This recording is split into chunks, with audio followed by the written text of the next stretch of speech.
Good morning! I'm your radio teacher, I am your science buddy. and I'll give you an exciting lesson that you'll surely enjoy. Talks Radio. Education must continue. Learning is a great avenue. No one will be left behind. With new normal comes new learning. New method, new way of understanding. Keep on learning. Keep on achieving, There's no way of hindering. enriching one's dream. This is Talks Radio, your number one source of science education. Conveying a half an hour of quality scientific teaching on air. This is Talks Radio.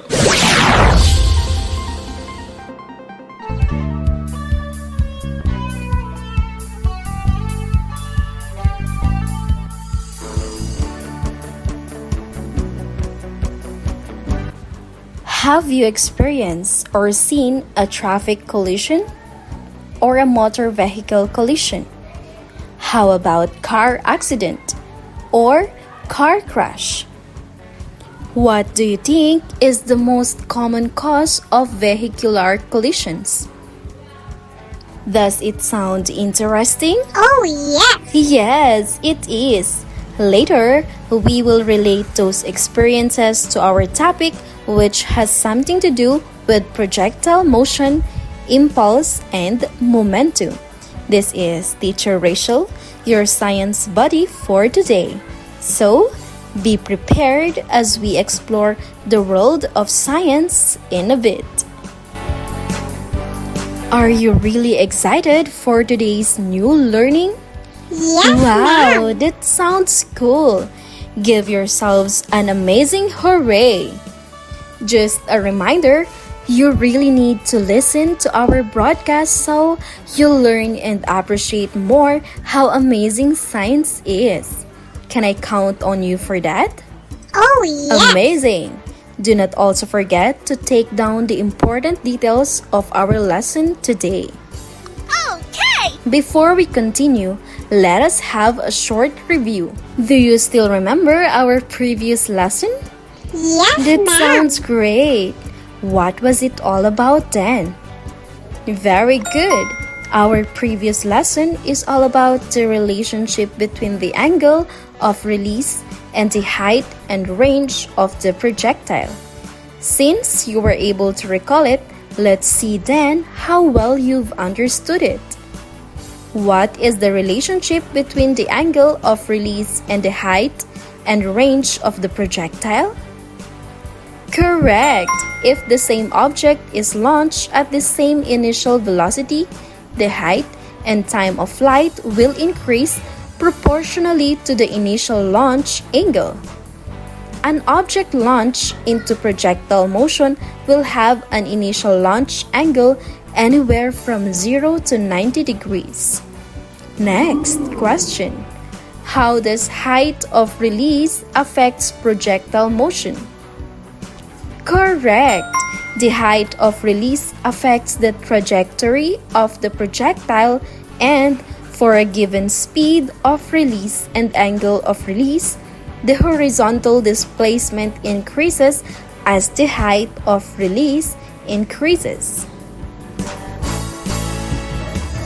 Were you able to answer the questions correctly? Yes, ma'am! That sounds amazing. Congratulations for your fantastic performance. That signifies that you really understood our previous lesson. You are now ready to begin another learning session. So, let's get started. Road accidents are all over the news today. Distracted driving is identified as the most common cause of motor vehicle collisions today. But did you know that the analysis of a vehicular collision involves applying of the laws of physics to physical evidence left as a result of a collision? Absolutely! Are you eager to know more about this? Yes, ma'am! Well, then, focus, Listen attentively while taking down important details of this lesson. Okay. Did you know that road traffic collisions generally fall into one of three common types? Yes, there is what we call lane departure crashes, which occur when a driver leaves the lane they are in and collide with another vehicle or a roadside object. There is also what we call collisions involving pedestrians and cyclists and collisions with animals. Going back to our question a while ago about the most common cause of vehicular collision, we will relate it to our projectile motion, impulse, and momentum lesson for today. What does projectile motion, impulse, and momentum means? And what is their relationship to object collision? Projectile motion is the motion of an object thrown or projected into the air, subject to only the acceleration of gravity. The object is called a projectile and its path is called its trajectory, while impulse is a force acting briefly on a body and producing a finite change of momentum. Momentum means the quantity of motion of a moving body measured as a product of its mass and velocity. For example, a falling object gains momentum as it falls. When a force is applied on an object for some amount of time, the object experiences an impulse. This impulse is equal to the object's change of momentum. We have denied momentum to be the product of mass and the application of a force on the object. Then, necessarily, its velocity. Therefore, if an object's velocity should change due to momentum changes as well. This indicates a connection between momentum and force. Suppose you apply a force on a free object for some amount of time, what do you think will happen? Yes, clearly, the larger the force, the larger the object's change of momentum will be. Alternatively, the more time you spend applying this force again, the larger the change of momentum will be. The amount by which the object's motion changes is therefore proportional to the magnitude of the force, and also to the time interval over which the force is applied. All objects have mass, so if an object is moving, then it has momentum, and it has its mass in motion. The amount of momentum which an object has is independent upon two variables. One, how much matter is moving, and how fast the water is moving. Can a bus have a large momentum even if it is moving very slowly? Correct! Mass and velocity is equal to momentum. A bus can have a large momentum even if it is moving very slowly because it has a large mass. A bullet can have a large momentum even if it has a small mass because it is moving at high velocity. Any object with momentum is going to be hard to stop. To stop such an object, it is necessary to apply a force against its motion for a given period of time. The more momentum that an object has, the harder that it is to stop. Thus, it would require a greater amount of force or a longer amount of time or both to bring such an object to a halt. As the force acts upon the object for a given amount of time, the object's velocity is changed, and hence the object's momentum is changed. Did you get it? In a collision, an object experiences a force for a given amount of time that results in its mass undergoing a change in velocity. There are four physical quantities mentioned in the above statement: force, time, mass, and velocity change. The force multiplied by the time is known as the impulse, and the mass multiplied by the velocity change is known as the change in momentum. The impulse is experienced by an object is always equal to the change in its momentum. This is known as the impulse momentum change theorem. We will examine the importance of the collision time in affecting the amount of force that an object experiences during a collision. An object with 100 units of momentum must experience 100 units of impulse in order to be brought to a stop. Any combination of force and time could be used to produce the 100 units of impulse necessary to stop an object with 100 units of momentum.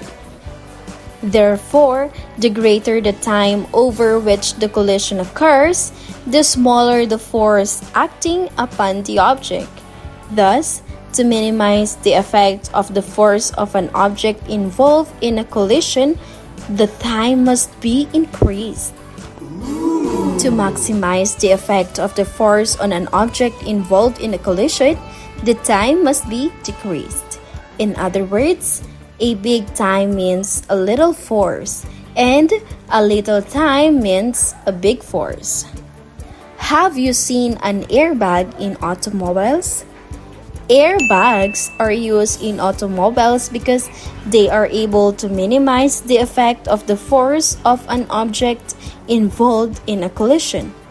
Airbags accomplish this by extending the time required to stop the momentum of the driver and passenger.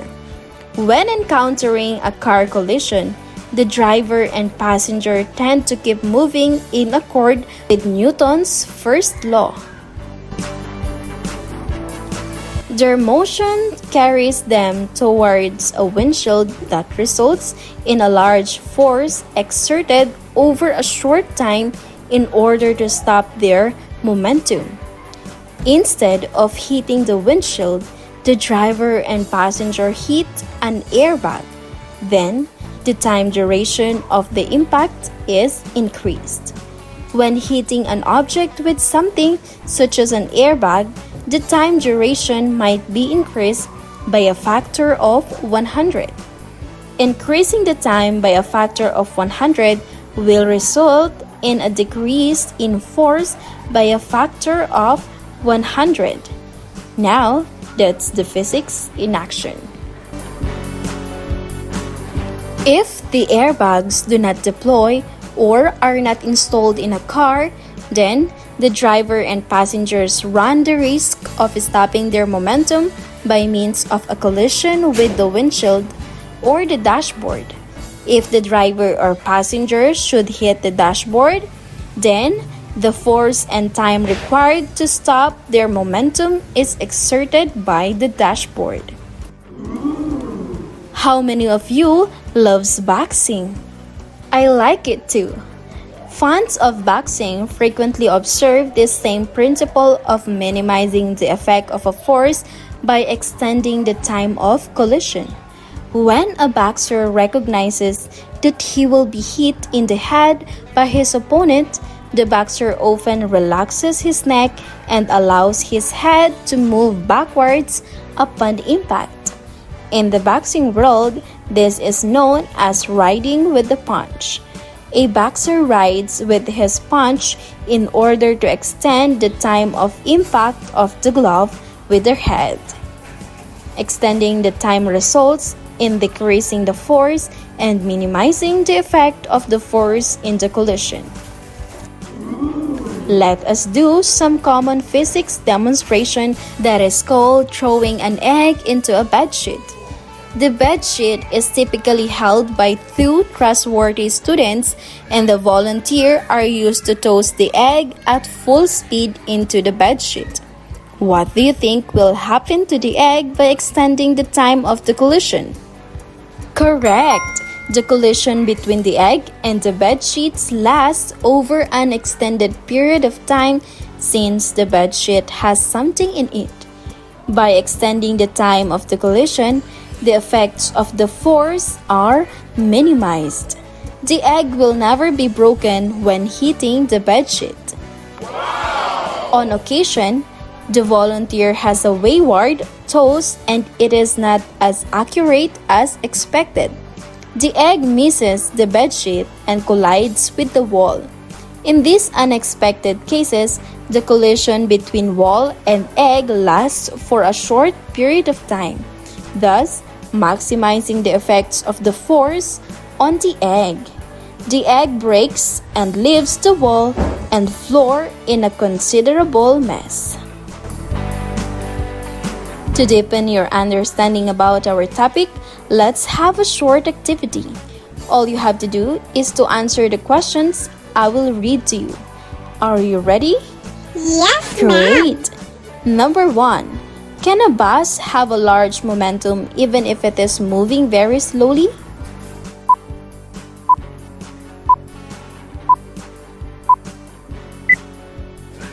Correct! The answer is yes. The bus has a large mass. Even if it is moving very slowly, it can have a large momentum. Number 2. Can a large object have momentum even if it is at rest?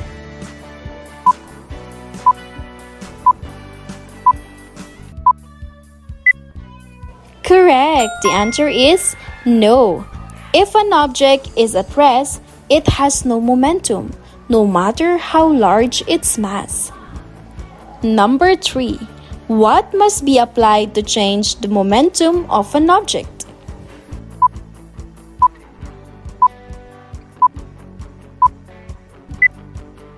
You are right. To stop such an object, it is necessary to apply a force against its motion for a given period of time.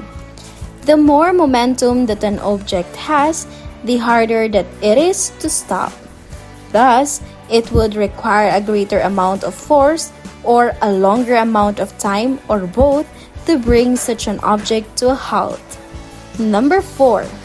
What do we call the product of a force and the time the force acts?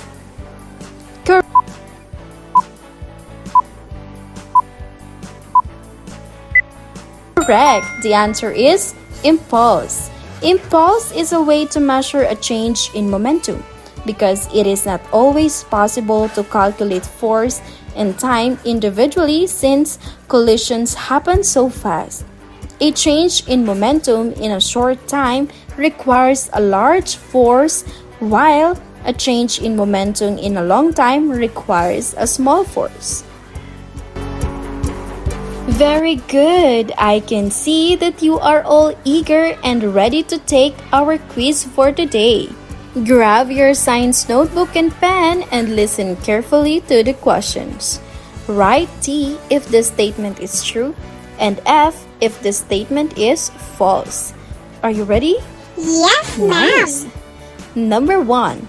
The greater the time over which the collision occurs, the smaller the force acting upon the object. What is your answer? Is it true or false?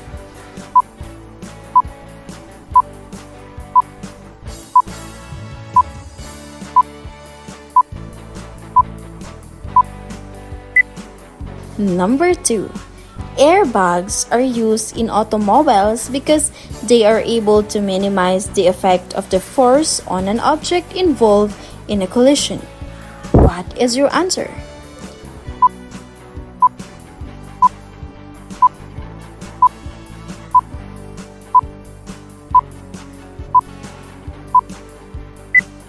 Are you ready for number 3? The larger the force, the smaller the object's change of momentum will be. What is your answer?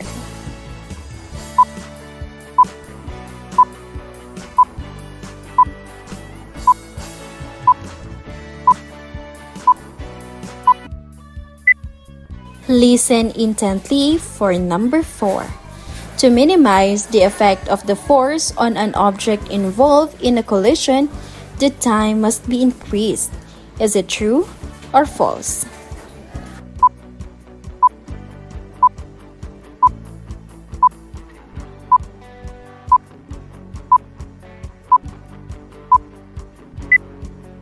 How are you so far? Are you ready for number 5? A bus can have a large momentum even if it is moving very slowly because it has a large mass. Write your answer.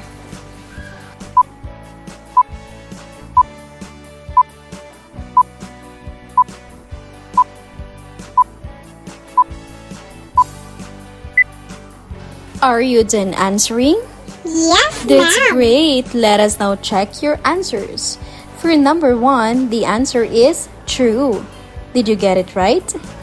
Let's have number 2. What is your answer? Correct. It's true again. How about number 3? Absolutely. It's false.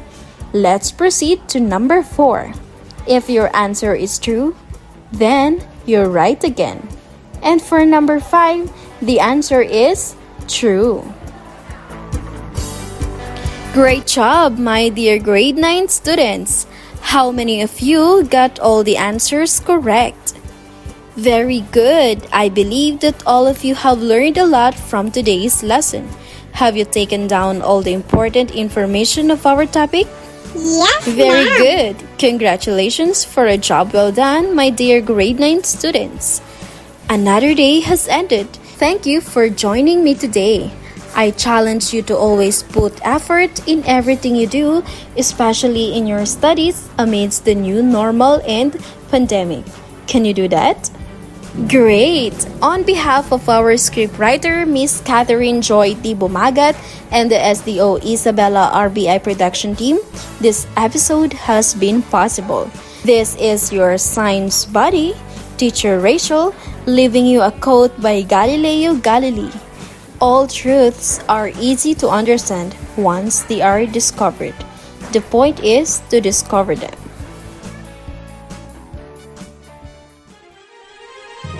Patuloy ang edukasyon para sa ating henerasyon. Sa daan ng pagkatuto ay walang may iwan. Kaya halina sa Radyo Eskwela!